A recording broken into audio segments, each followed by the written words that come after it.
The autumn mist clung to Ravenshollow like a shroud that October evening in 1887, when the last light died behind the twisted spires of Mortcombe Manor.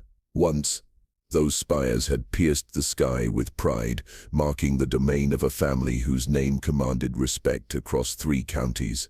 Now, they stood like blackened fingers clawing at heaven, and the name Mortcombe was spoken only in whispers, behind closed doors, when the wind howled too loudly to carry secrets to unwelcome ears. Elias Mortcombe stood at his study window, watching the village lights flicker below like dying stars. His reflection stared back, a man carved from granite and shadow, his dark eyes holding the weight of generations. The family fortune, once vast as the moors themselves, had dwindled to nearly nothing. Creditors circled like vultures, and the very walls of the manor seemed to press closer each night, suffocating him with the ghosts of better days. "The blood remembers," he murmured to himself, his fingers tracing the leather binding of an ancient tome that rested on his desk. The book was older than the manor itself, its pages yellow as bone, filled with words in languages that predated the cross and crown. What was bound in blood can be restored in blood. Below, in the drawing room, his wife Celeste sat by the dying fire, her pale hands folded in her lap like broken wings. Once, she had been the belle of London society, her laughter bright as silver bells. Now she was a ghost of herself, her beauty faded to something ethereal and tragic. The servants whispered that she spoke to empty chairs, that she wept for children who had not yet died. Their eldest daughter, Adeline, moved through the manor with the quiet grace of duty. At 22, she had already buried her dreams of marriage and freedom on the altar of family obligation. Her dark hair was always perfectly arranged, her dress always immaculate, but her eyes held the hollow look of someone who had accepted a fate she could not change. She tended to her mother with gentle patience and managed the household accounts with grim efficiency, never speaking of the impossible mathematics that grew worse each passing month. Thomas, the middle child at 19, was cut from different cloth. Where Adeline bent beneath the weight of expectation, Thomas railed against it. His eyes burned with resentment and something hungrier, envy for the life he believed he deserved but could never claim. He spent his days riding the moors with reckless abandon, his nights in the village taverns where he drank away his bitterness and spoke too freely of his father's obsessions. The villagers had begun to cross themselves when he passed.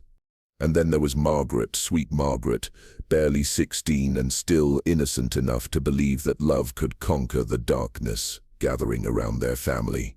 She moved through the manor like a candle flame, bringing light to every room she entered. Her laughter still rang pure and true, untouched by the poison that seemed to seep from the very stones of their ancestral home. The night Father Benedict came to dine, the October wind howled like a living thing around the manor's walls. The traveling priest was a small, nervous man who clutched his prayer book too tightly and jumped at every shadow. He had come seeking shelter from the storm, and Christian duty demanded they welcome him, though Elias's jaw clenched at the sight of the holy man's robes. "You have a beautiful home," Father Benedict said, as they sat around the grand dining table, though his eyes darted constantly to the portraits that lined the walls, generations of Mortcombes staring down with painted eyes that seemed to follow his every movement. "It has been in our family for 2 centuries, Elias replied, his voice carrying no warmth. "Built on land that has known power longer than your church has existed." The priest's hands trembled slightly as he lifted his wine glass. The vintage was older than he was, drawn from cellars that delved deep into the earth beneath the manor. "The Lord's house has many rooms," he said carefully. "Perhaps we might discuss—" "There is nothing to discuss." Elias cut him off. "Some bonds run deeper than prayer, Father. Some debts can only be paid in the currency of blood." Celeste gasped softly, her face growing even paler. Adeline shot her father a warning look, while Thomas leaned forward with interest. Only Margaret seemed unaware of the tension crackling through the air like lightning before a storm. Father Benedict did not finish his meal. Within an hour of arriving, he was found collapsed in the guest chamber, his face twisted in an expression of absolute terror, his prayer book clutched to his chest so tightly they had to break his fingers to remove it. The village doctor could find no cause of death, no mark upon his body, nothing to explain why a healthy man of God should simply cease to breathe. But the servants knew. They had heard the whispers coming from the cellars in the dead of night, seen the strange symbols chalked on walls in rooms where no one was supposed to enter. They had watched Elias descend into the manor's depths with books that seemed to writhe in his hands, and they had felt the house itself holding its breath, waiting for something that made their souls recoil in instinctive horror. 3 days after Father Benedict's death, the Mortcombe family attended Sunday service together for the last time. They sat in the front pew as they always had, their faces masks of respectability, while behind them the villagers shifted uncomfortably and whispered behind gloved hands. The new priest, hastily summoned from the cathedral city, blessed them with holy water and spoke of redemption, never knowing that by week's end, his words would become prophecy in ways he could never imagine. That night, as the bells of Ravenshallow Church tolled midnight across the moors, Elias Mortcombe descended once more into the depths of his ancestral home. In his hands, he carried the ancient tome and a silver blade that had been in his family since before memory. Behind him, his wife and children followed in silent procession, their eyes empty of will, their faces pale as moonlight. The cellars of Mortcombe Manor stretched deep into the earth, carved from living rock by hands that had never seen the light of Christ. In the deepest chamber, where the walls wept moisture and strange symbols pulsed with their own faint light, the family gathered for the last time. What words were spoken, what promises made, what prices paid, these secrets died with them in the darkness below. But in the village of Ravenshallow, sensitive souls felt the very ground shudder beneath their beds that night. Dogs howled until dawn, and children woke screaming from dreams of hands reaching up through the earth, beckoning them down into endless darkness.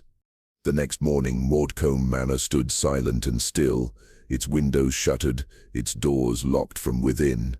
And somewhere in the depths below, in chambers that had tasted blood since before Christ walked the earth, the ancient powers stirred and whispered their satisfaction. Tell me, dear listener, have you ever felt the ground beneath your feet shift slightly, as if something vast and hungry stirred in the darkness below? Have you ever wondered what promises desperate souls might make when all hope has fled? If you have, then you understand the true horror that was about to unfold in Ravenshallow. If you haven't, perhaps you should count yourself blessed and pray that you never do. But before we continue deeper into this tale of earth and blood, of promises made in darkness and prices paid in innocence, I invite you to join our journey into the shadows. Subscribe to this channel and press the bell icon so you'll never miss a story that might just change how you see the ground beneath your own feet. Dawn came reluctantly to Ravenshallow that October morning, creeping across the moors like a thief, ashamed of what it might illuminate. The villagers woke to an unnatural silence. No chimney smoke rose from Mortcombe Manor, no servants bustled about their morning duties, no sound of life stirred within those ancient walls. Mrs. Hartwell, the baker's wife, was the first to notice. She had always prided herself on being early to rise, watching the great house come alive as she kneaded her first batch of bread. But that morning the manor stood like a tomb against the grey sky, every window shuttered tight, every door sealed as if the family had simply vanished into the mist. Not natural, she muttered to herself, crossing herself twice for good measure. Houses don't go quiet like that, not when there's life inside them. By midday, concern had ripened into genuine alarm. The postman found letters piling up on the front step, rain-soaked and forgotten. The milk remained uncollected, souring in the autumn chill. When young Billy Thorne threw stones at the windows in boyish mischief, the sound echoed back empty and hollow, as if the rooms beyond held nothing but air and shadow. It was Clara Wren who first suggested they break down the doors. Clara was not like the other women of Ravenshallow. At 28 she remained unmarried by choice. Having chosen books over babies, knowledge over convention, she taught the village children with a patience that bordered on saintly, and her cottage overflowed with volumes of history, poetry, and philosophy that the local parson viewed with deep suspicion. Her grandmother had been a Mortcombe, though several generations removed, and she alone seemed unafraid to speak the family's name aloud. They could be ill, she argued to the gathered crowd outside the manor gates, or hurt. We cannot simply stand here and speculate, while they might be suffering inside. But when the doors were finally broken open, when the men of the village forced their way into the grand foyer with axes and crowbars, they found nothing. Nothing but silence and dust motes dancing in shafts of light that pierced the gloom like accusatory fingers. The house was empty, not just of people, but of presence itself.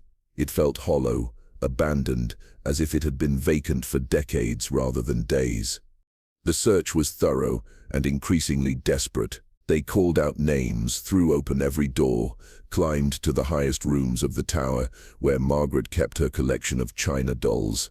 Nothing. The beds were unslept in, the kitchen fires long cold, the family's clothes still hanging in their wardrobes like ghostly remnants of lives suddenly interrupted.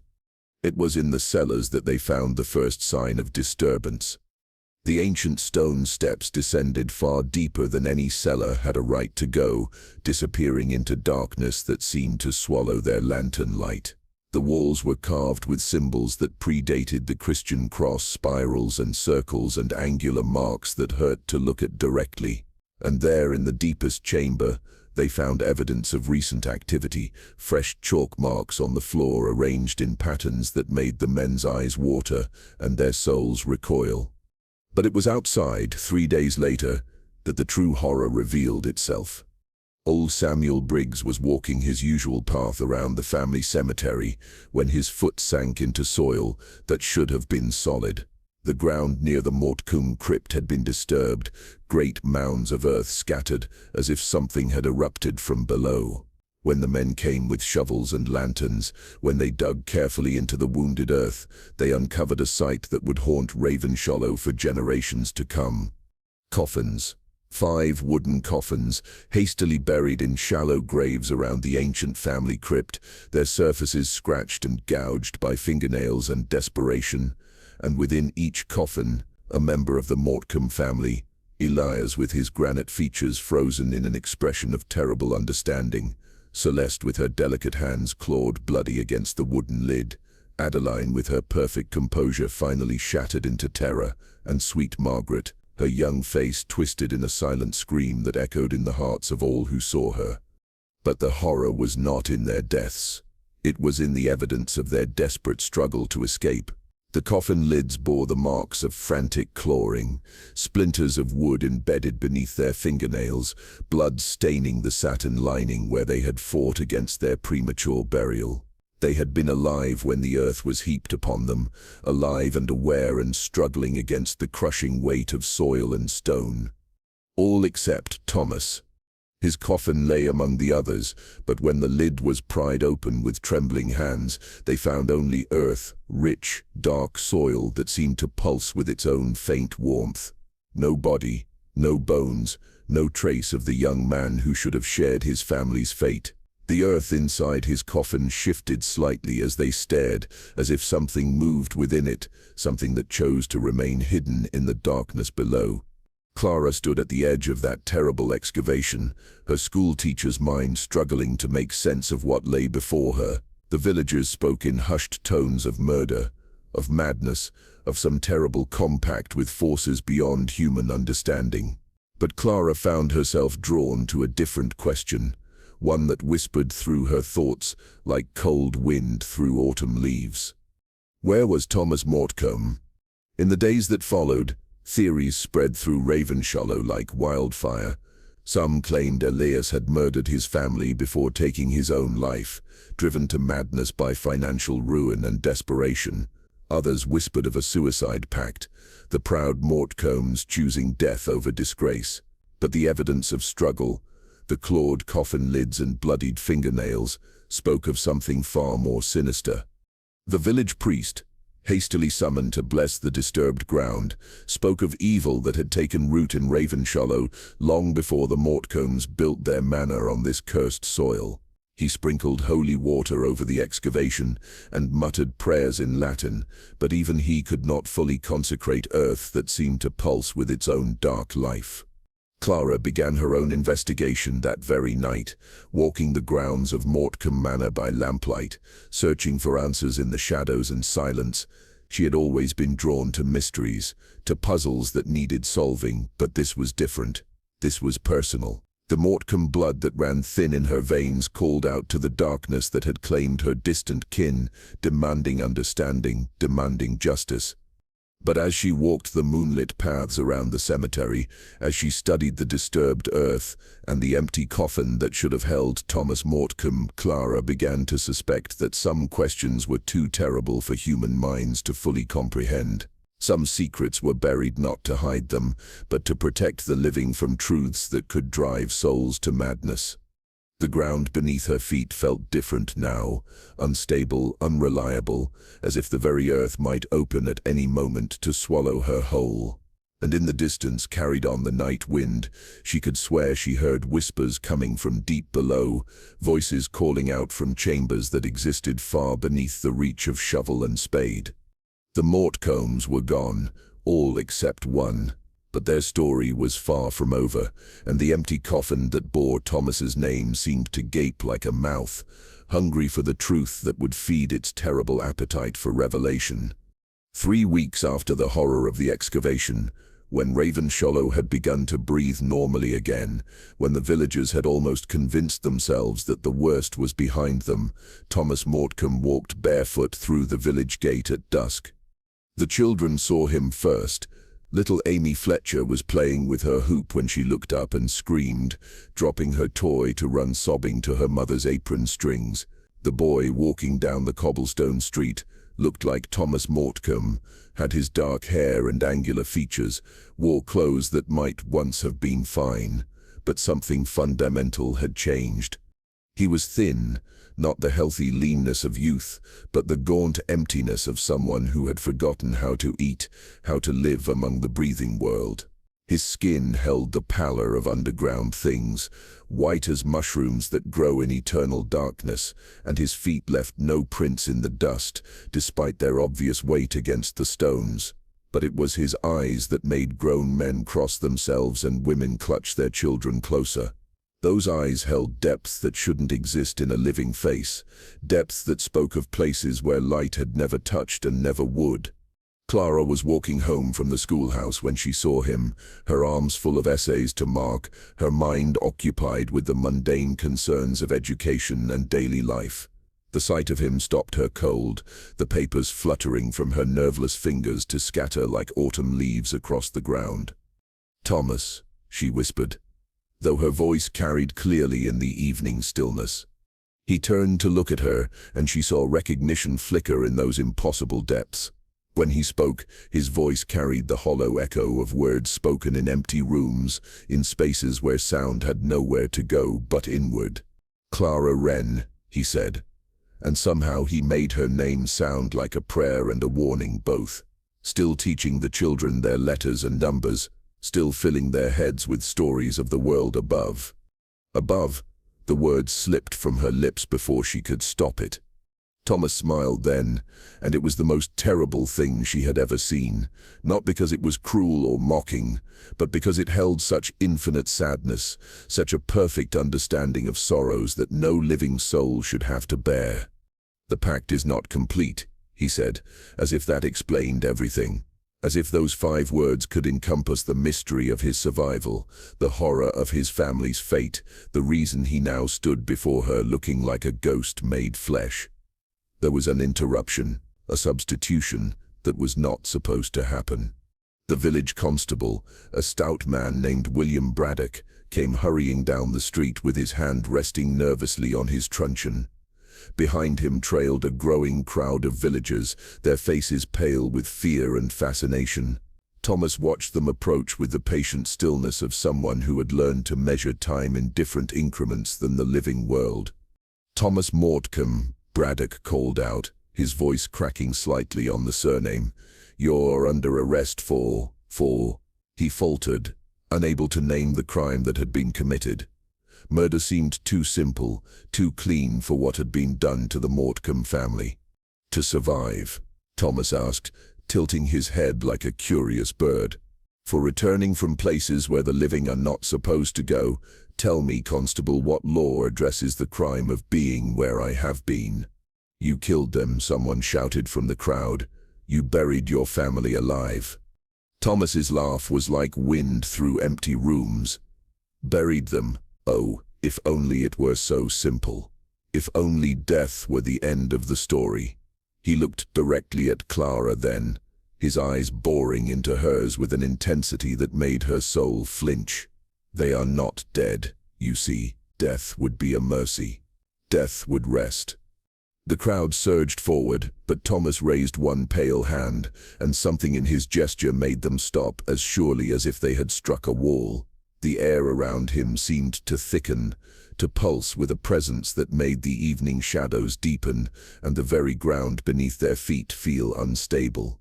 "I have walked in the spaces between earth and air," he continued, his voice carrying to every ear despite its whisper-soft delivery. "I have felt the weight of soil pressing down like the hand of God, crushing breath from lungs, light from eyes, hope from hearts, and I have heard them calling out from chambers that exist in no map, in no architectural plan ever drawn by mortal hands." Clara found her voice at last, though it came out smaller than she intended. "What happened to them, Thomas? What happened to your family?" His gaze softened slightly, though the terrible depths remained.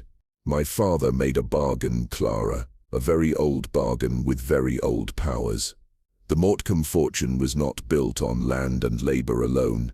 It was bought with promises sealed with blood, maintained through sacrifice. But the price," he shuddered, a movement that seemed to ripple through his entire being. "The price came due at last." "And you?" she pressed, stepping closer, despite every instinct screaming at her to run. "Why are you here? Why are you the only one who returned?" Thomas was quiet for a long moment, staring down at his bare feet against the cobblestones. When he looked up again, tears had begun to track down his pale cheeks, tears that seemed too thick, too dark to be entirely human. "Because someone had to remain to pay the interest," he whispered. "Because the debt is not discharged, merely deferred. They took the others deeper, to places where light cannot reach, where time moves like honey, where every breath is borrowed, and every heartbeat is counted against an eventual reckoning." The church bells began to toll the evening hour, and at their first peal, Thomas convulsed as if struck by lightning. His hands flew to his ears, his face contorting in agony, and he fell to his knees on the hard stones. The villagers stepped back in alarm, but Clara found herself moving forward, her hand reaching out toward his bowed head. "Don't," he gasped between the tolling of the bells. "Don't touch me, Clara. The soil, it still clings to me. It still has its claim." As the final bell note faded into the gathering dusk, Thomas struggled to his feet. His composure had returned, but Clara could see the effort it cost him, could see the tremor in his hands, the way he seemed to fade slightly at the edges, as if his presence in the world above was provisional, temporary. "I must return to the manor," he said, addressing the crowd but looking at no one. "There are things that must be tended to, preparations that must be made. The pact may not be complete, but neither is it broken. And until it is," he trailed off, his gaze distant, fixed on something only he could see. The villagers parted before him as he walked toward the outskirts of town, toward the looming silhouette of Mortcombe Manor against the darkening sky. Clara watched him go, her heart hammering against her ribs, her mind reeling with questions that seemed to multiply like shadows in candlelight. As the crowd dispersed, muttering prayers and crossing themselves, Clara remained standing in the empty street. The papers she had dropped still lay scattered around her feet, but she made no move to gather them. Instead, she stared after the figure of Thomas Mortcombe until he disappeared into the gathering darkness, wondering what terrible knowledge he carried in those hollow eyes, what burden of guilt and horror he bore in his too thin shoulders. And in the distance, barely audible above the whisper of wind through autumn leaves, she could swear she heard voices calling out from deep beneath the earth. Voices that spoke of promises made in darkness, of debts that demanded payment in the currency of souls. The return of Thomas Mortcombe was not the end of Ravenshallow's nightmare. It was merely the beginning of something far worse than death itself. The days following Thomas's return brought with them a restlessness that settled over Ravenshallow like fog rolling in from the moors. Children refused to play near the old cemetery, claiming they could hear whispers coming from beneath the headstones. Dogs howled at empty spaces, their eyes tracking movement that no human could see. Even the heartiest souls found themselves crossing to the other side of the street when walking past Mortcombe Manor, though they could not explain why their skin crawled or why their steps quickened unbidden. Clara found sleep elusive, her dreams filled with the sound of fingernails scraping against wood, of muffled voices calling out from chambers that existed somewhere below the reach of shovel and spade. She had always been a woman of logic, of reason, but the events unfolding in her village challenged every rational thought she had ever held. It was on the fourth day after Thomas's return that she made the decision to visit the village archives, housed in the basement of the old rectory. If there were answers to be found about the Mortcombe family and their connection to Ravenshallow's dark history, surely they would be hidden among the yellowed documents and crumbling records that dated back to the village's founding.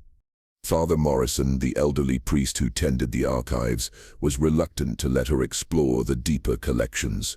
"Some knowledge comes with a price, Miss Wren," he warned, his rheumy eyes fixing her with a stare that seemed to see straight through to her soul. Some secrets were buried for good reason.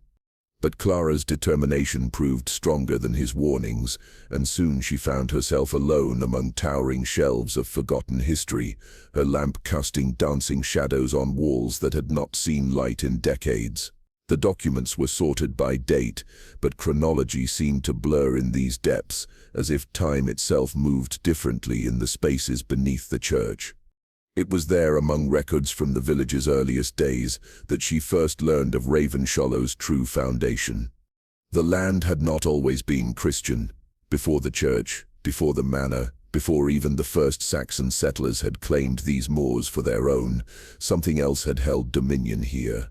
The earliest records spoke in careful, coded language of the old ways, of rituals performed in the marshy lowlands where Mortcombe Manor now stood.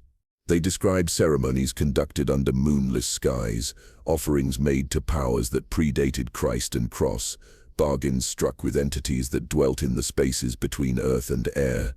Clara's hands trembled as she read accounts of missing livestock, of children who vanished during the harvest festivals, of seasons when the crops grew too well, and the earth itself seemed to pulse with unnatural life. The pattern was always the same: prosperity followed by payment, abundance balanced by loss, fortune purchased with currency that could not be counted in coin. And through it all, one name appeared, again and again: Mortcombe. The family had not come to Ravenshallow as conquerors or settlers. They had been here from the beginning, caretakers of ancient agreements, keepers of promises made in languages that hurt to speak aloud. Generation after generation, they had maintained the balance, ensured the payments were made, kept the old powers satisfied with their appointed tributes. But something had gone wrong. The most recent entries, written in Elias Mortcombe's own hand, spoke of desperation, of debts that had grown beyond his ability to service them. The traditional offerings no longer sufficed. The entities beneath the earth demanded greater payment, hungrier tribute. And Elias, faced with the choice between his family's honor and his family's lives, had chosen neither. He had offered them both.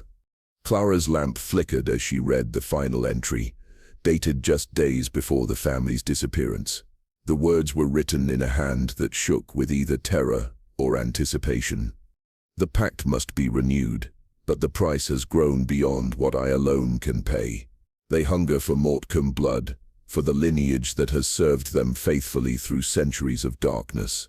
I go tonight to offer what they demand.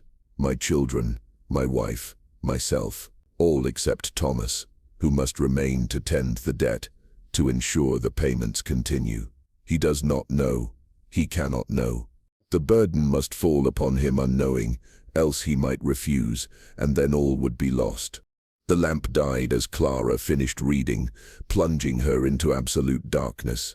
In that blackness, she heard them for the first time, voices whispering from somewhere far below, speaking in languages that made her teeth ache and her vision swim. They spoke of hunger that spanned centuries, of appetites that could never be fully satisfied, of promises that bound not just the living but the dead, and those who dwelt in the spaces between. When she finally managed to relight her lamp with trembling fingers, Clara found herself staring at a page that had not been there moments before. The ink was still wet, the words written in a hand she recognized from years of teaching, her own handwriting, though she had no memory of taking up the pen. The soil remembers, the debt endures, and Thomas Mortcombe bears the weight of centuries upon his shoulders, though he knows it not. Clara fled the archives that night, her arms full of documents she barely remembered gathering, her mind reeling with implications too terrible to fully comprehend. She ran through the empty streets of Ravenshollow, past shuttered windows and locked doors, past the cemetery where the disturbed earth still bore the scars of the excavation, past the gates of Mortcombe Manor, where lights flickered in windows that should have been empty.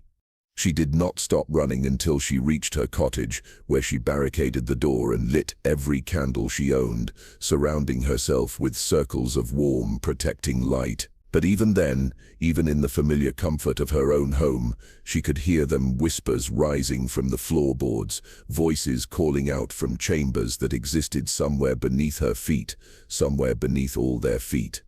The village of Ravenshollow, she now understood, was built upon a foundation of promises that could never be broken, only transferred from one generation to the next. And Thomas Mortcombe, walking among them with his hollow eyes and his burden of terrible knowledge, was both heir and sacrifice to agreements made in darkness long before any of them had drawn their first breath. As she sat surrounded by her protective candles, reading through documents that revealed centuries of carefully hidden horror, Clara began to understand that the return of Thomas Mortcombe was not the resolution of Ravenshallow's nightmare. It was merely the beginning of a new chapter in a story that had been writing itself in blood and soil since before memory began. Clara did not sleep that night.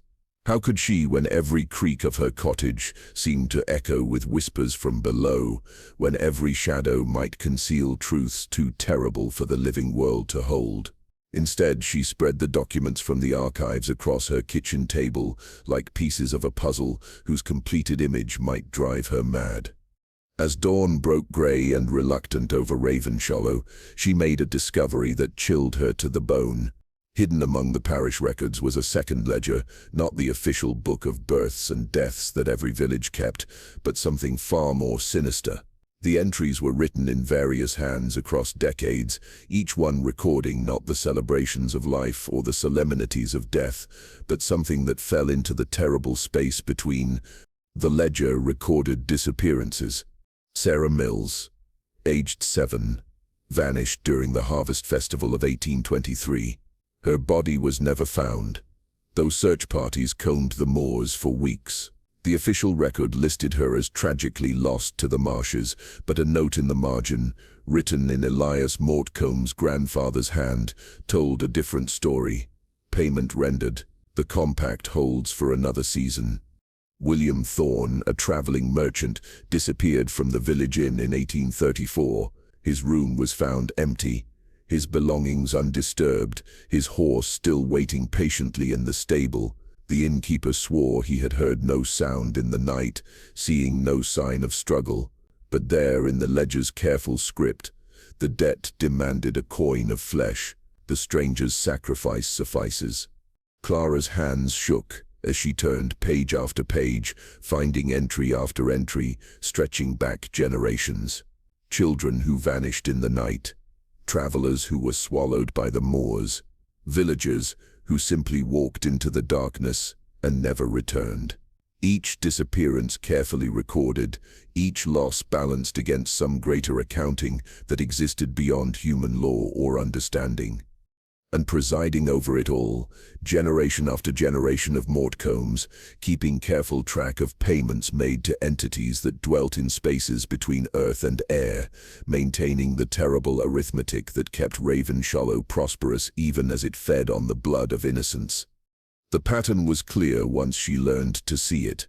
In years when the ledger recorded no disappearances, the village suffered, crops failed, livestock died, children were born sickly or not at all. But when the payments were made, when the hungry darkness below received its appointed tribute, Ravenshollow flourished beyond all reason for a community of its size and location. Clara found herself sick with understanding. Every comfortable year of her childhood, every bountiful harvest, every stroke of luck that had touched the village, all of it paid for with lives stolen in the darkness, with souls fed to appetites that should never have been appeased. She was still sitting at her kitchen table, surrounded by evidence of centuries of careful horror, when Thomas Mortcombe knocked at her door. She knew it was him before she opened it, could feel his presence like a weight in the air, could sense the hollow spaces inside him that echoed with voices from below. When she finally gathered the courage to lift the latch, she found him standing on her threshold like a penitent seeking absolution he could never receive. "You've been reading," he said, his eyes taking in the scattered documents, the evidence of his family's terrible legacy spread across her table. "You've learned what we really were." "Come in," Clara whispered, stepping aside to let him enter. "Before someone sees you here." Thomas moved through her cottage, like a ghost revisiting familiar rooms, though she was certain he had never been inside before. He seemed to bring the chill of underground spaces with him, and her candles flickered as he passed, their flames bending away from his presence, as if light itself recoiled from what he had become. "They think I'm the monster," he said, settling into her chair with movements that seemed to echo in spaces larger than her small kitchen. "The villagers, they whisper about me, cross themselves when I pass. They think I killed my family and somehow escaped justice." "Did you?" Clara asked, though she already knew the answer.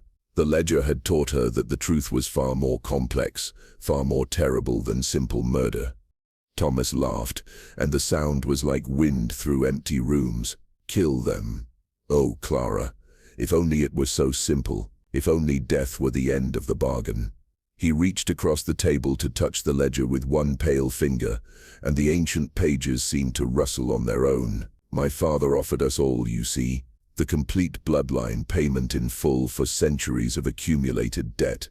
But I was not supposed to survive. I was meant to go into the earth with the rest of them, to feed the hunger that dwells in the spaces below." "But you didn't," Clara said. "You came back." "I was pulled back," Thomas corrected, his voice dropping to barely above a whisper. "By her, by Margaret, my sweet, innocent sister who understood the truth before any of us, that the debt could not be paid in full, that someone had to remain to tend the balance, to ensure the payments continued." Clara felt ice forming in her veins. "What are you saying?" "She took my place, Clara. When the earth reached up to claim us all, when the soil opened like a mouth to swallow the Mortcombe line entirely, Margaret pushed me away. She let herself sink deeper, let the darkness take her instead of me, so that I could return to the world above and carry on the family's obligation." The candles around them guttered and died, one by one, until only a single flame remained. In its flickering light, Thomas's face seemed to shift and change, showing glimpses of the boy he had been and the hollow thing he was becoming. "I feel her down there," he continued, his voice breaking with grief that echoed in chambers far below. "Every moment of every day, I feel her in the spaces between earth and air, paying the price for my survival. She whispers to me sometimes, when the nights are darkest and the debt presses heaviest. She tells me not to despair, that her sacrifice was willing, that she chose love over fear." Thomas, Clara breathed, reaching across the table to touch his hand. His skin was cold as marble, cold as soil that had never known the warmth of the sun. "What does this mean? What are you supposed to do?" He looked up at her then, and in his eyes she saw the weight of centuries, the burden of promises made in blood and sealed with souls. "I am the keeper now, Clara. The last of the Mortcombe line, bound to maintain the balance, to ensure the payments are made. The hunger below does not sleep, does not forgive, does not forget. It only waits, patient as stone, for the debts to be serviced." "And if you refuse?" Clara asked, though she feared the answer. Thomas's smile was sadder than tears. "Then Margaret's sacrifice was for nothing. Then the compact fails, the balance breaks, and Ravenshollow pays the price, not just with a few lives carefully chosen and offered in darkness, but with every soul within its borders. The earth would open, Clara. The hungry darkness would rise up to claim all it has been denied across the centuries." The last candle died then, plunging them into absolute darkness. But Clara could still hear Thomas's voice, hollow and echoing, speaking truths that made her soul weep. "I am damned, Clara, damned to continue my family's work, to select the payments, to make the offerings, to feed the appetites that can never be satisfied. And the worst part, the part that destroys what's left of my heart, is that I feel it beginning to change me. The hunger, the need, the terrible arithmetic of souls, it's becoming part of me." When the first pale light of dawn crept through her windows, Clara found herself alone at her kitchen table. The documents remained scattered before her, evidence of horrors that spanned generations.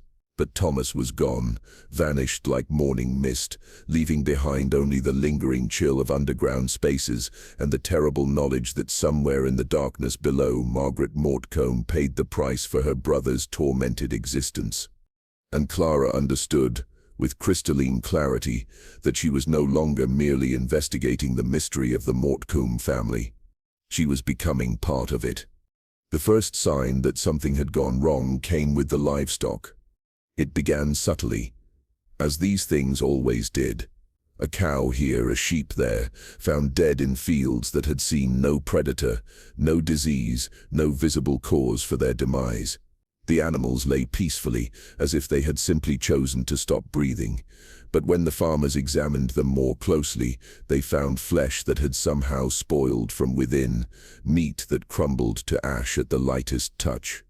Clara heard the reports from her students, children arriving at the schoolhouse with wide eyes and whispered tales of their fathers burning entire herds, of smoke that rose black and thick from pyres of livestock that could not be salvaged, could not even be touched without the risk of some unnamed contagion. "Miss Wren," little Emma Hartwell said during their afternoon lesson, her voice barely audible above the scratch of chalk on slate, "my papa says the very ground's gone sour. Says nothing good can grow here anymore." Clara looked up from her primer to find every child in the schoolroom staring at her with expressions far too old for their young faces. Somehow, with that instinctive wisdom that children possessed but adults had forgotten, they understood that something fundamental had shifted in Ravenshollow, that the very earth beneath their feet could no longer be trusted.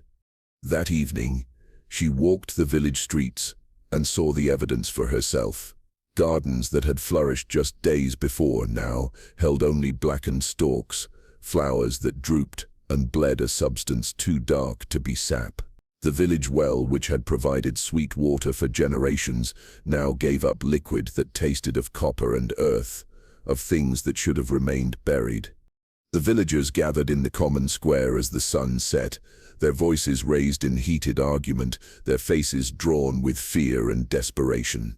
Some blamed Thomas Mortcombe, claiming his very presence had poisoned the land. Others spoke of divine retribution, of sins that had finally come home to roost.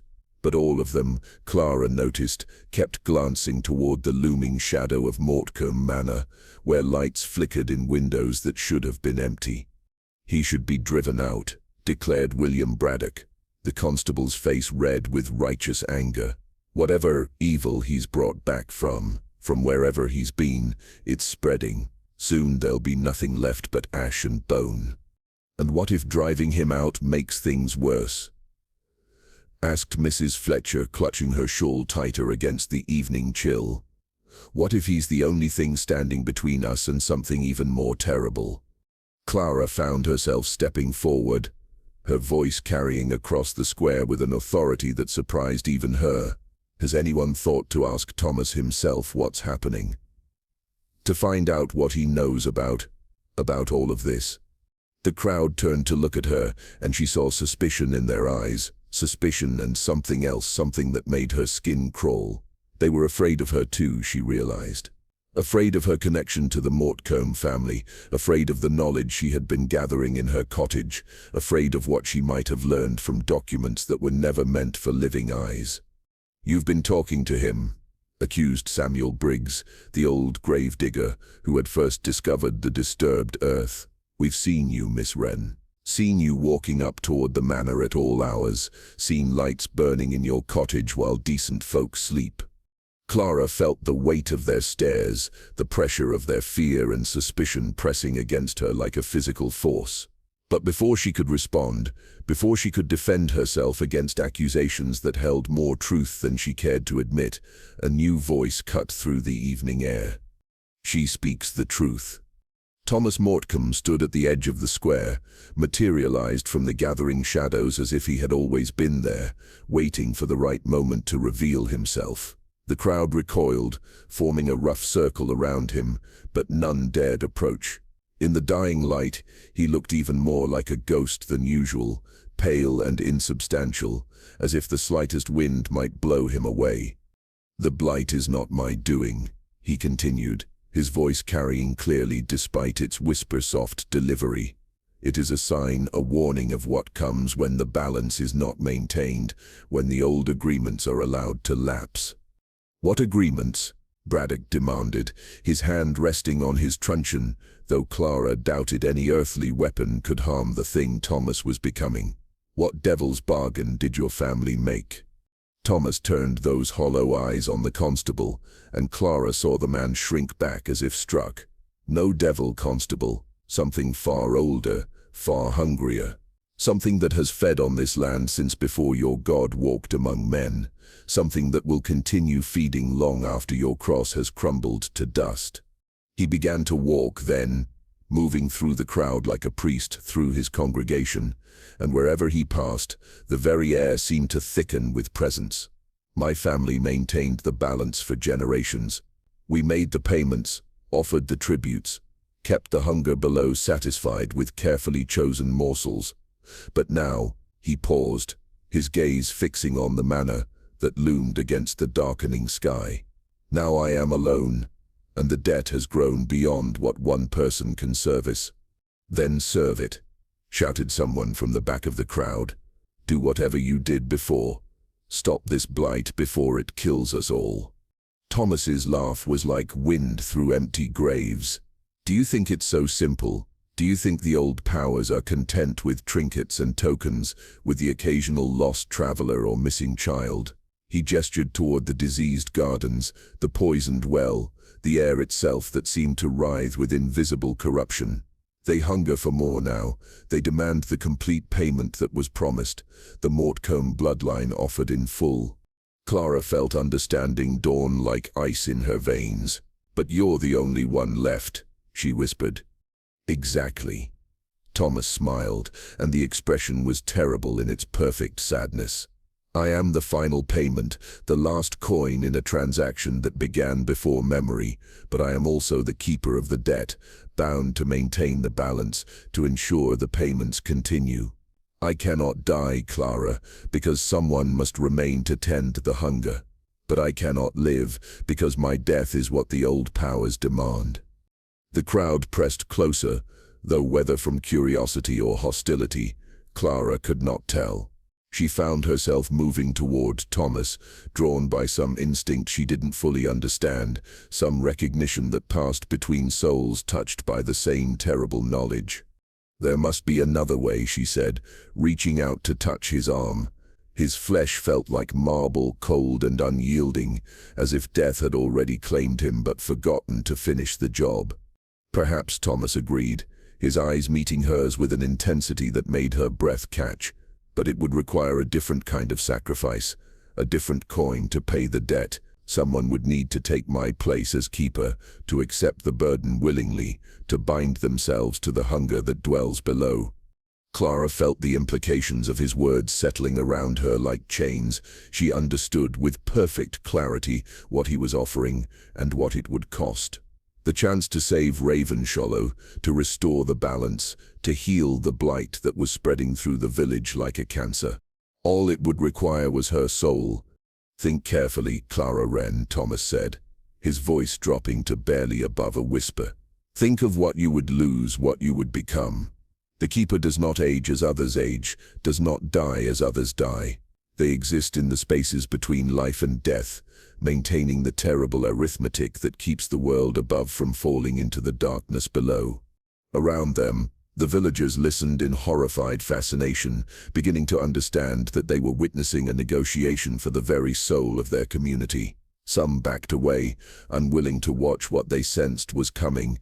Others pressed closer, hungry for resolution regardless of the price. But Clara found herself thinking not of the cost but of the children in her schoolhouse, of the innocent faces that looked to her for guidance and protection. She thought of Margaret Mortcombe, willingly sacrificing herself for her brother's sake. She thought of the ledger of ashes, of the careful accounting of lives lost to maintain a prosperity built on blood and bones. And she made her choice. "Tell me what I need to do," she said. Clara's offer hung in the evening air like smoke from a funeral pyre, heavy with implication and finality.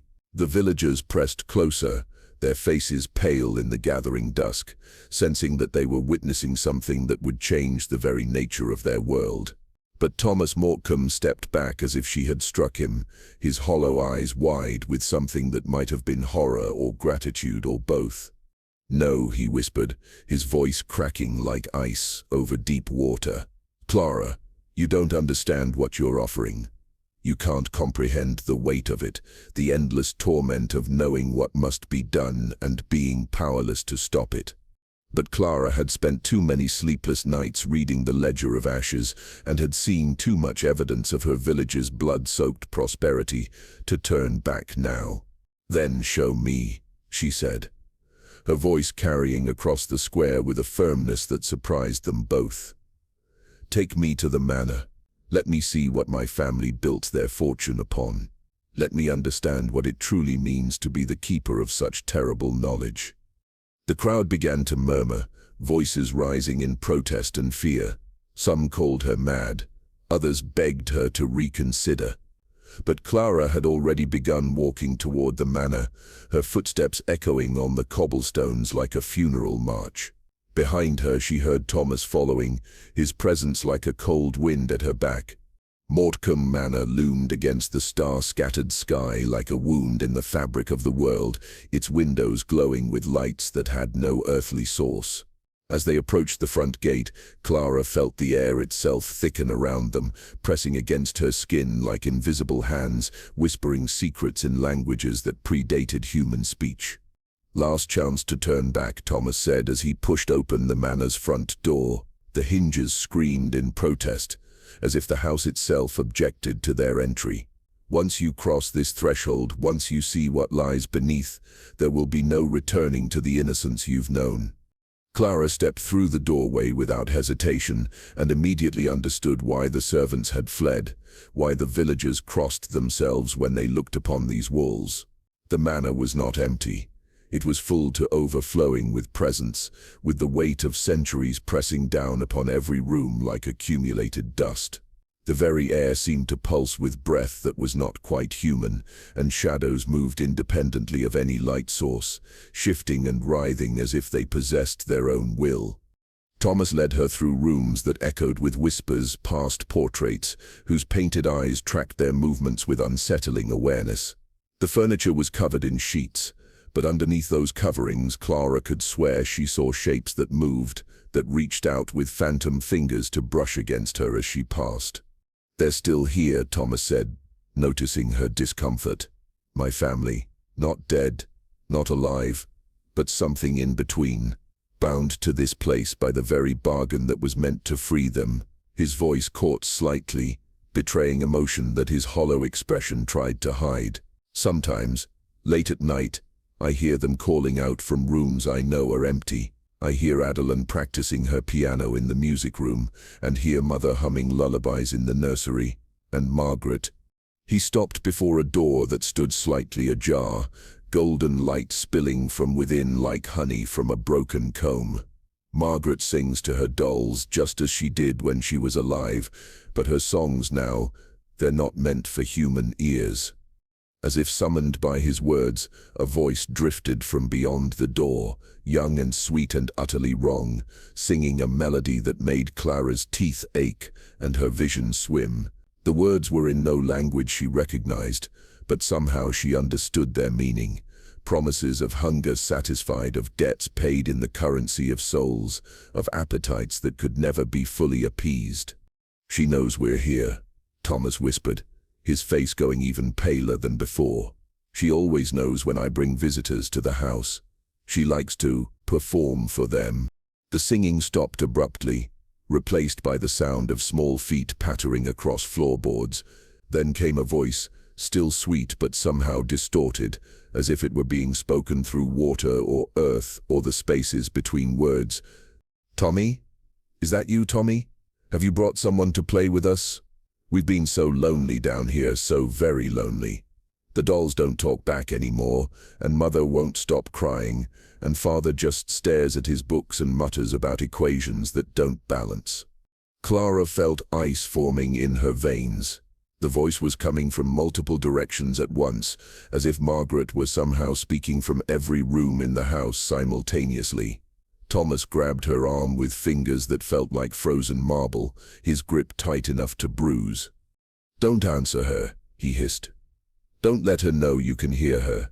Once she knows you're listening, she'll never stop talking to you. Never stop singing her songs, never stop asking you to come play in the dark places where she lives now." But even as he spoke, Clara heard footsteps in the room above their heads, light, quick steps like a child at play. Then came the sound of laughter, high and bright and completely mad, echoing through the house like wind through empty chambers.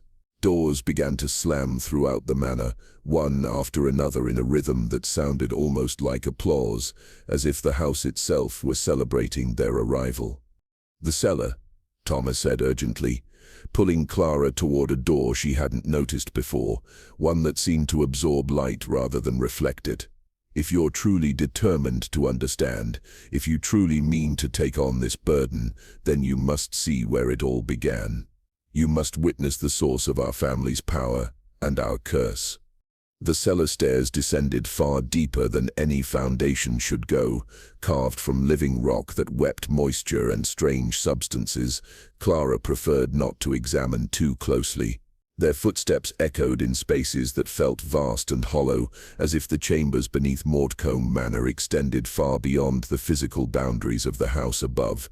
As they descended, the whispers grew louder, not the mad singing of Margaret, or the mutterings of her ghostly family, but something older and hungrier, voices that spoke in languages that predated human civilization. Clara found herself understanding fragments, despite never having heard these words before: promises of power, demands for payment, the endless arithmetic of souls weighed against earthly prosperity.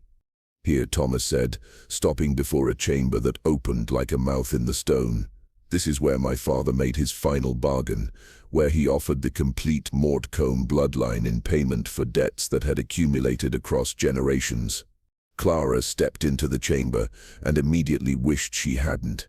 The walls were covered in symbols that hurt to look at directly, spirals and angles and shapes that seemed to exist in more dimensions than human eyes could process. The floor was stained with substances that might have been blood, or might have been something worse, arranged in patterns that drew the eye inexorably toward the center of the room. There, carved into the living rock, was a well. It was not large, perhaps 3 feet across, but it radiated a presence that made Clara's soul recoil in instinctive horror. The opening was perfectly circular, perfectly black, and perfectly hungry. As she stared into its depths, she began to understand that this was not merely a hole in the ground, but a doorway, a connection point between the world above and spaces that existed in the terrible darkness below.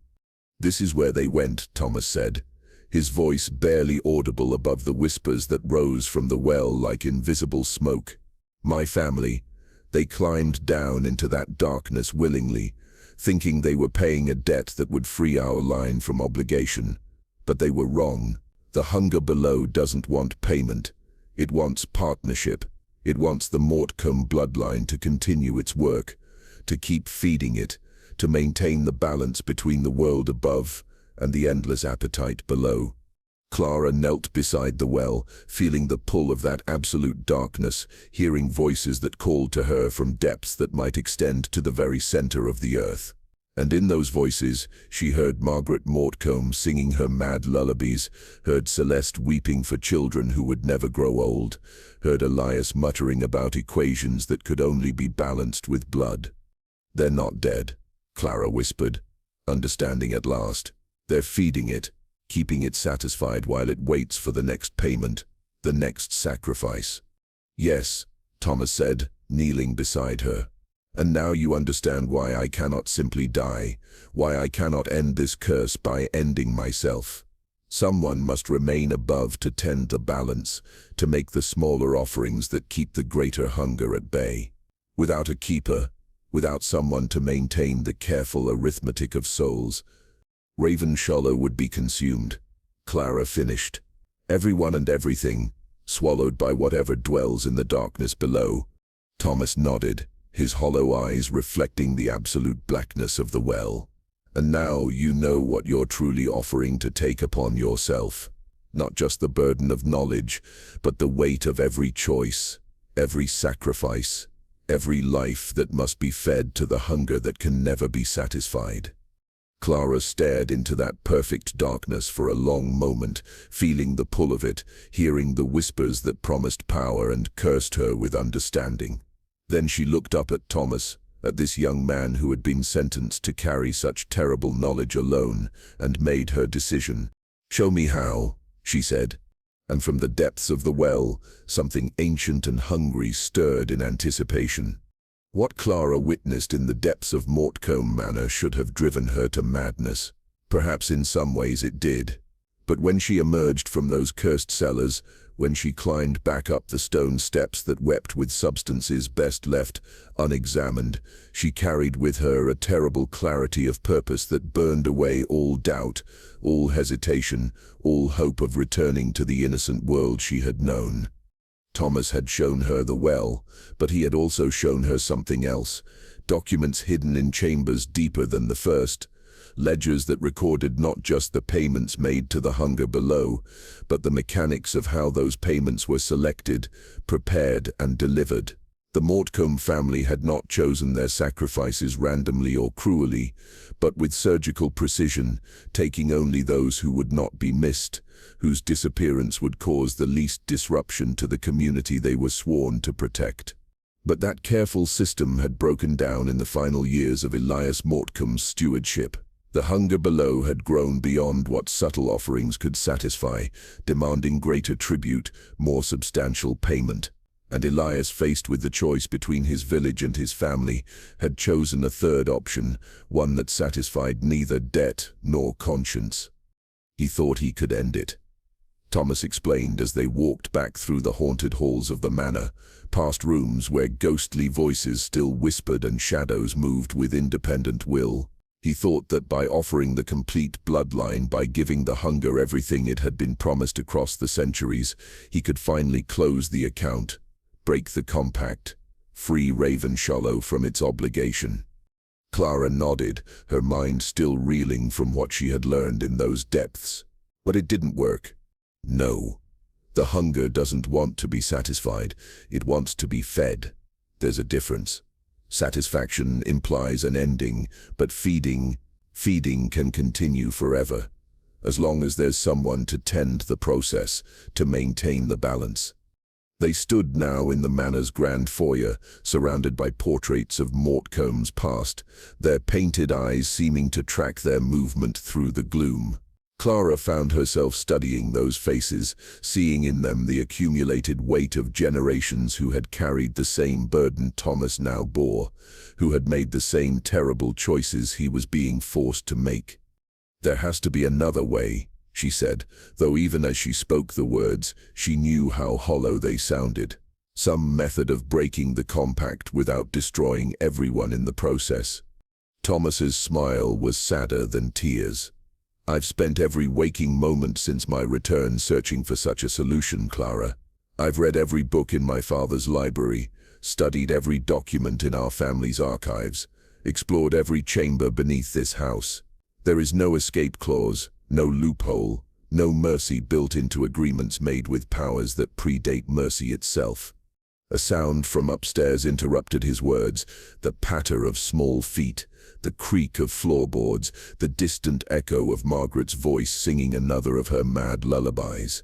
Thomas flinched at the sound, his hands clenching into fists at his sides. "She's getting stronger," he whispered.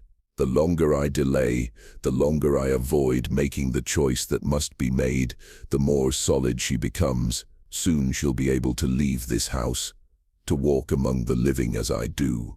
And when that happens—" He didn't need to finish the thought. Clara understood the implications. Margaret, twisted by her time in the spaces below, let loose upon an unsuspecting village. The carnage would be beyond imagining. "Then we end this," Clara said, her voice carrying a finality that surprised them both. "Tonight. Before it gets worse, before more people suffer for the Mortcombe family's sins. Clara, you don't understand what you're—" "I understand perfectly." She turned to face him fully, her eyes blazing with a determination born of desperation and love for the community she had spent her life serving. "I've read the documents, Thomas. I know what the ritual requires, what words must be spoken, what prices must be paid, and I know that of the two of us, I'm the one who has a choice in this matter." Thomas stared at her for a long moment, his hollow eyes reflecting depths of sorrow that no living soul should have to contain. Then, slowly he nodded. "The cemetery," he said. "It has to be done at the family crypt, where the original compact was sealed, and it has to be done at midnight, when the barriers between worlds are thinnest." Clara glanced at the grandfather clock that stood silent in the corner, its hands frozen at some forgotten hour. "How long do we have?" 3 hours. Maybe 4. Time moves strangely in this house. The closer we get to midnight, the more fluid it becomes. Clara nodded, accepting this latest impossibility with the same grim resolve she had brought to all the others. "Then we have preparations to make, people to warn, arrangements to ensure that whatever happens tonight, Ravenshollow itself will be protected." As they left the manor together, walking through gardens where diseased flowers bloomed in unnatural profusion, Clara felt the weight of destiny settling around her like a burial shroud. Behind them, lights flickered in windows that should have been empty, and voices called out in languages that had never been meant for human tongues. The village of Ravenshollow slept uneasily that night, but it did not sleep alone. In houses throughout the community, people woke to the sound of whispers coming from beneath their floorboards, of fingernails scraping against wood, of voices they recognized calling out from chambers that existed in no architectural plan ever drawn by mortal hands. By the time Clara reached the village center, she found the streets filled with people, men and women who had fled their homes in terror, children clinging to parents who could offer no comfort against horrors that defied explanation. The very ground beneath their feet felt unstable, unreliable, as if it might open at any moment to swallow them all. "The cemetery," someone shouted from the crowd. "The ground around the Mortcombe crypt, it's moving." Clara and Thomas exchanged a look of grim understanding. The midnight hour was approaching faster than they had anticipated, and the barriers between worlds were already beginning to weaken. They had run out of time for careful preparation, for gradual revelation, for any plan more sophisticated than desperate action born of impossible love. "Gather everyone," Clara called out to the crowd, her voice carrying over their frightened murmurs with an authority that commanded attention. "Bring lanterns, bring tools, bring anything that might serve as protection against what's coming. We're going to end this tonight, one way or another." And as the villagers scrambled to obey, as they gathered their makeshift weapons and flickering lights, Clara looked up at the star-scattered sky and whispered a prayer to whatever powers might still listen to the prayers of the living.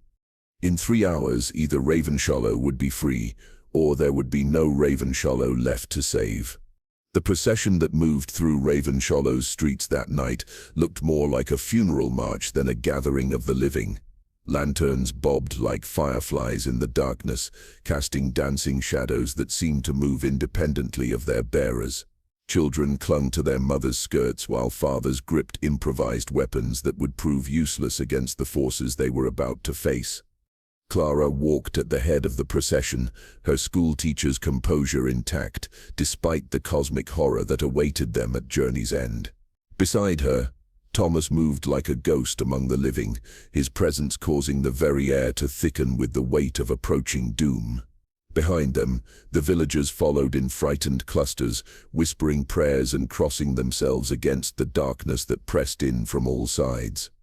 The cemetery gates stood open, though no human hand had touched them. Beyond lay the Mortcombe family plot, where the disturbed earth continued to shift and pulse like something alive. As the procession approached, they could see shapes moving beneath the soil, fingers perhaps, or something that might once have been fingers clawing their way toward the surface. "Stay back," Clara called to the crowd, her voice carrying clearly in the still night air. "Form a circle around the cemetery, but do not cross the threshold. What happens here tonight? Some witnesses are necessary, but participants should be few." The villagers obeyed, arranging themselves in a rough circle around the cemetery's perimeter. Their lanterns created a barrier of flickering light, a boundary between the world of the living and whatever realm was about to intrude upon it. In the center of that circle, Clara and Thomas stood alone beside the family crypt, where the air itself seemed to writhe with invisible presence. "Are you certain?" Thomas asked one final time, his hollow eyes reflecting depths of sorrow that made Clara's heart ache. "Once we begin this ritual, once the words are spoken and the price is paid, there will be no returning to what you were. The keeper of such knowledge is no longer entirely human, no longer entirely alive." Clara looked out at the faces of her neighbors, her friends, her former students who watched from the safety of their lantern-lit circle. She thought of the children she had taught, the lessons she had shared, the small joys of a life dedicated to nurturing young minds. All of that would end tonight, replaced by something far darker, far more necessary. "I'm certain," she said, and meant it. Thomas nodded, then began to walk toward the crypt where his family's names were carved in stone weathered by generations of wind and rain. As he moved, the very ground beneath his feet began to crack, revealing glimpses of chambers that existed far below the reach of shovel and spade. From those cracks came whispers in languages that predated human speech, voices that spoke of hunger and payment, and the eternal arithmetic of souls weighed against earthly prosperity. "Powers that dwell in the spaces between earth and air," Thomas began, his voice carrying with unnatural resonance. "Hear the words of the last Mortcombe, the final keeper of promises made in darkness before memory began. The compact sealed in blood requires new terms, new arrangements, new currency for debts that span the centuries." The ground beneath the crypt began to heave and buckle, splitting like a wound in the flesh of the world. From those cracks emerged not soil or stone, but absolute darkness. Darkness so complete, it seemed to have weight and substance. Darkness that moved with purpose and intelligence. Darkness that whispered promises and threats in equal measure. Clara felt the pull of that darkness, felt it calling to something deep within her soul that recognized its ancient authority. But she also felt something else. a warmth that had nothing to do with the lanterns around the cemetery's perimeter, a light that burned in her heart despite the cosmic horror unfolding before her eyes. Love for her students, for her community, for the simple human connections that made existence bearable, even in the face of ultimate despair. That love was her strength, her anchor, her weapon against the darkness that sought to claim not just her life, but her very essence. "I offer myself," she called out, stepping forward to stand beside Thomas at the edge of the expanding cracks. Clara Wren, daughter of Ravenshollow, keeper-elect of the compact, willing sacrifice to preserve the balance between worlds. The darkness that emerged from the broken earth seemed to pause, considering her offer with the patience of eons. Then came a voice, not heard but felt, speaking directly to the core of her being in words that bypassed her ears entirely. The Mortcombe bloodline was promised. The debt requires that specific currency. "Then take me too," Thomas said, his voice breaking with a mixture of relief and terror. "Take us both, the last of the old bloodline and the first of the new. Let the compact be renewed in willing sacrifice rather than bitter obligation." The darkness surged upward then, forming shapes that might have been hands or tentacles or something for which human language had no adequate description. Clara felt those impossible appendages wrapping around her, pulling her toward the cracks in the earth, and she did not resist. This was her choice, her sacrifice, her gift to the community she loved more than her own existence. But as the darkness began to pull her down, as she felt the solid world falling away beneath her feet, she heard something that made her heart soar, even in that moment of ultimate terror. Voices, human voices, raised in song. The villagers around the cemetery's perimeter had begun to sing, not hymns or psalms, but something older, something that Clara recognized from her research into Ravenshallow's hidden history. It was a song of binding, a melody that her ancestors had used to contain and channel the very forces that now sought to claim her. The darkness paused again, its grip on Clara loosening slightly as the song grew stronger, as more voices joined the chorus. She realized then that this had always been the true solution, not individual sacrifice, but community action, not one soul offered in payment, but an entire village united in purpose. "Together," she gasped, her voice barely audible above the rising song. The compact was never meant to be maintained by one family alone. It was meant to be shared, the burden distributed among all who benefit from its protection. Thomas understood immediately, his own voice joining the chorus even as the darkness sought to pull him deeper. Around the cemetery's perimeter, the villagers sang with increasing fervor, their combined will creating a force that even the ancient powers could not ignore. The darkness writhed and twisted, caught between its eternal hunger and this new arrangement that offered not individual sacrifice but communal responsibility. The very air crackled with tension as forces older than human civilization negotiated terms that would reshape the fundamental nature of Ravenshallow's existence. And then, in a moment that stretched like eternity and passed like a heartbeat, the darkness released them both. Clara and Thomas collapsed beside the crypt, gasping for breath that tasted of earth and eternity. Around them, the ground continued to crack and heave, but the absolute darkness had retreated, withdrawn to whatever realm it normally inhabited. The singing continued, binding the new compact in melody and unity, creating a web of shared obligation that no single soul would have to bear alone. "It's done," Thomas whispered, his hollow eyes beginning to fill with something that might have been hope. "The debt is restructured, the payments distributed. No more individual sacrifices, no more families destroyed to maintain the balance." Clara nodded, feeling the change settling over Ravenshollow like a new dawn. The village would still owe tribute to the powers below. Such debts could never be entirely forgiven. But that tribute would be paid in small measures by willing participants, in offerings made by the community as a whole, rather than by victims selected in darkness. As the first pale light of dawn crept across the moors, as the villagers slowly ceased their binding song and began to realize what they had accomplished, Clara looked out over the faces of her neighbors and felt something she had not expected to survive the night. Joy. They had faced the darkness together and emerged not unscathed, but unbroken. The compact that had terrorized Ravenshollow for generations had been transformed from a curse into a manageable burden, from individual tragedy into shared responsibility.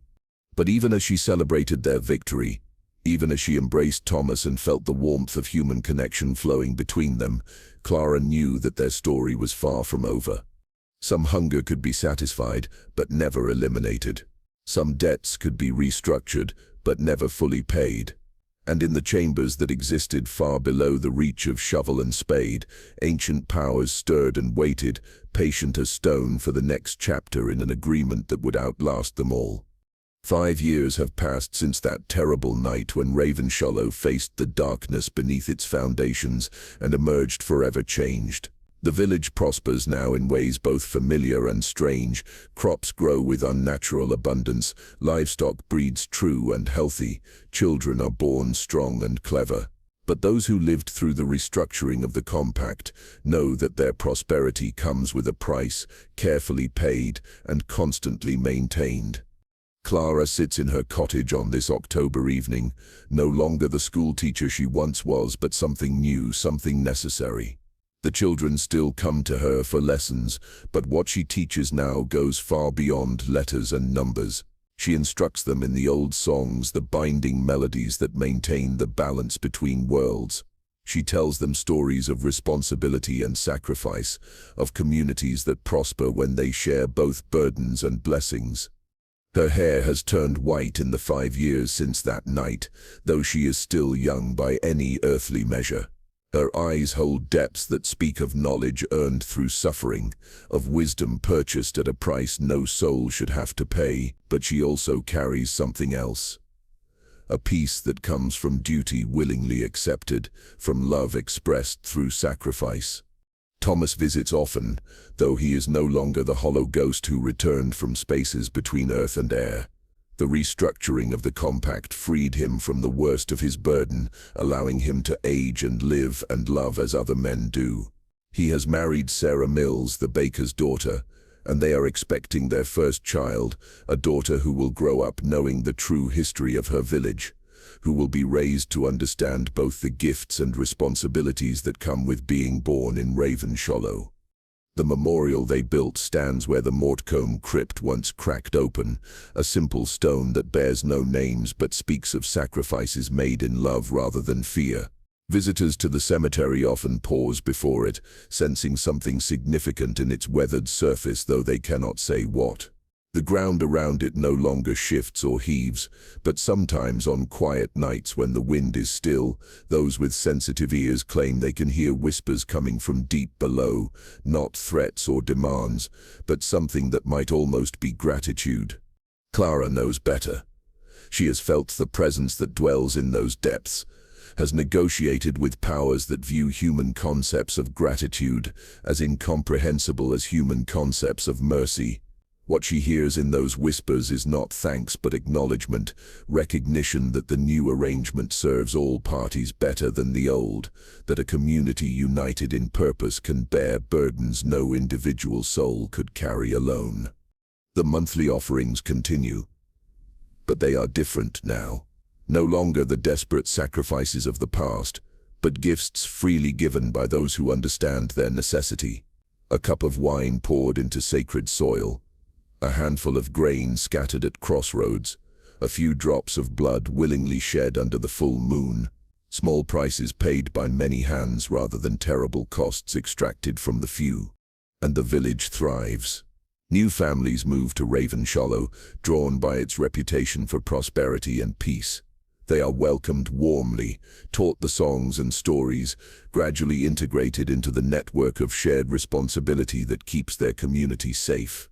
Some leave when they learn the truth, unable to accept the reality of their situation, but most stay, recognizing that every paradise has its price, that security and abundance must always be earned.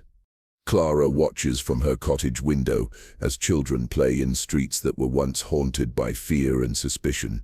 Their laughter rings pure and bright, untainted by the knowledge they will someday inherit, but not burdened by it either. They are growing up in a world where the darkness below is acknowledged and managed rather than hidden and feared, where community bonds are strengthened by shared understanding rather than weakened by individual terror. But tonight is October 31st, the anniversary of that final confrontation, the night when Ravenshallow faced its history and chose transformation over destruction. And on this night every year the old patterns reassert themselves just enough to remind the living that their compact is not a treaty between equals but a careful balance maintained through vigilance and will. Clara rises from her chair as the church bells begin to toll midnight, wrapping her shawl around shoulders that remember the touch of ancient darkness. She walks through streets where other adults are also stirring, called by instincts they have learned to trust over the years since the restructuring. They gather in the cemetery as they do every anniversary, forming their protective circle, raising their voices in the binding songs that maintain the balance between worlds. Thomas stands beside the memorial stone, his own voice strong and clear as he leads the familiar melodies.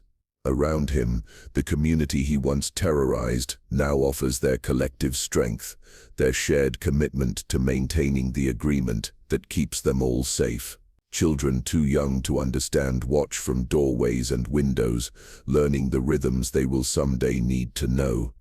As the songs reach their crescendo, as the binding energies flow through the gathered voices and down into the depths where ancient hungers wait with patient satisfaction, Clara feels the familiar presence stirring below, not threatening, not demanding, but present, a reminder that some relationships transcend individual generations, that some agreements outlast individual lives.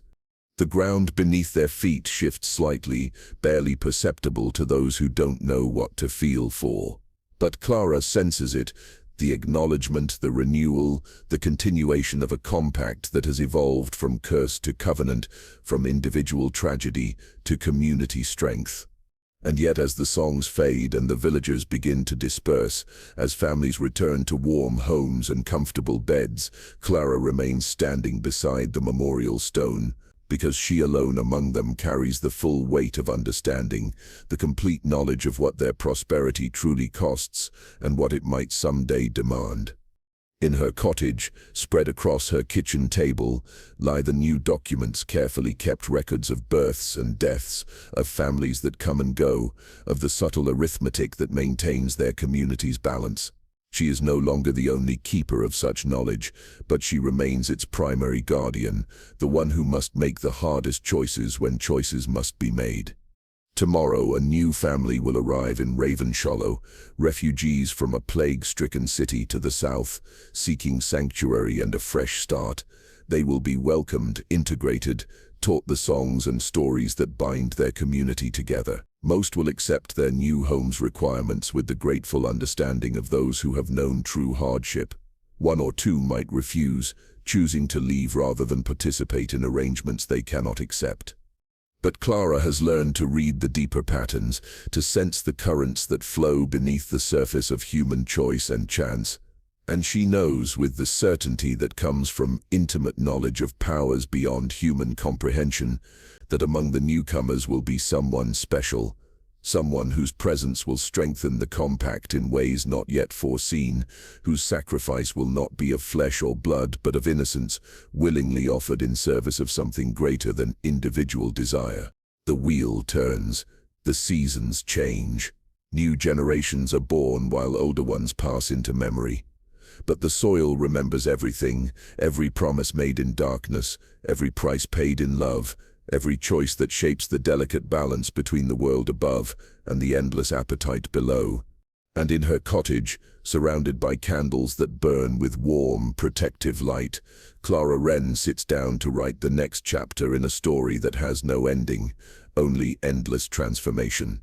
Her pen scratches across the page with steady rhythm, recording truths that future generations will need to understand, preserving knowledge that must never be lost.